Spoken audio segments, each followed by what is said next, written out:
राष्ट्रहिताचा बुलंद आवाज, राष्ट्रप्रथम न्यूज।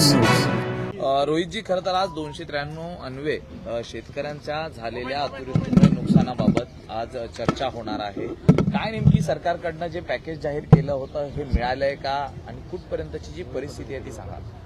काय झालंय, पॅकेज हा 3 अक्षरी जादुई शब्द अलीकडच्या काळामध्ये लोकांसमोर आणि शेतकऱ्यांसमोर आणला जातोय।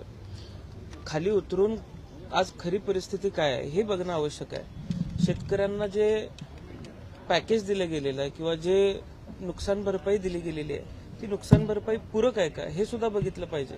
त्यामुळे निवळ पॅकेजच्या नावाखाली, निवळ पॅकेज सारख्या शब्दाच्या ओझ्याखाली शेतकऱ्यांना चिरडण्याचं काम शासनानं करू नये आणि त्या उलट आज शेतकऱ्यांची परिस्थिती अत्यंत दयनीय झालेली आहे। शेतकऱ्यांचं जीवनमान उंचवण्याचं धोरण अद्यापही केंद्र शासनाचंही नाही आणि राज्य शासनाचंही नाही।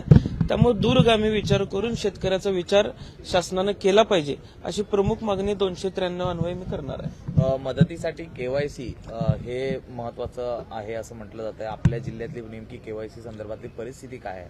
अजूनही काही लोकांच्या खात्यावरती मदत पोहोचलेली नाहीये।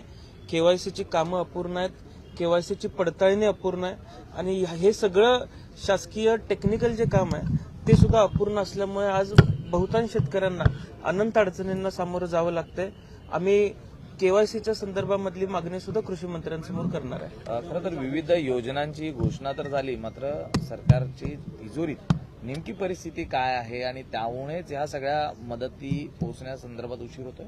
तर ज्या पद्धतीचं निधी वाटप झालेलं आहे, किंबहुना 31,000 कोटीचं पॅकेज आज माउंटिंग तेवढे 31,000 कोटीचं होतंय का, प्रत्यक्ष मदत शेतकऱ्यांना किती पोहोचणार आहे, या सगळ्या गोष्टींचा अभ्यास आम्ही आमच्या भाषणामध्ये मांडणार आहे आणि राज्याची खरी परिस्थिती ही लोकांसमोर आणण्याचा प्रयत्न आमच्या सर्वांचा असणार आहे। पुणे जमीन प्रकरणामध्ये पार्थ पवार यांना कोर्टाने पार्थ पवार प्रकरणामध्ये पोहोचलेली नाहीये। तुम्हाला वाटतं की टेक्निकली गोष्टींमध्ये कुठेतरी गोष्टी वाढल्या जातात आणि वेळकाढूपणा त्यात होतो? जी अमाऊंट 31,000 कोटी ही प्रत्यक्ष शेतकऱ्यापर्यंत पोहोचणारच नाहीये। मुळात हा 31,000 कोटीचा आकडा तयार कसा होतोय याचा सुद्धा अभ्यास आपण सर्वांनी केला पाहिजे।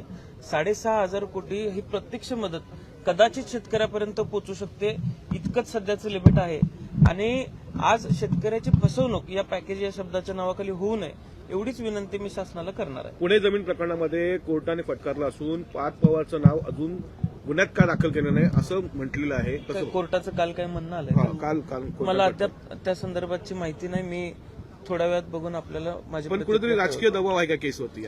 नाही, आता राजकीय दबाव असता तर कोर्टानं फटकारलं नसतं। त्यामुळं काहीतरी म्हणणं अधिकाऱ्यांनी दिल्याशिवाय कोर्टानं फटकारायचं कारण नव्हतं।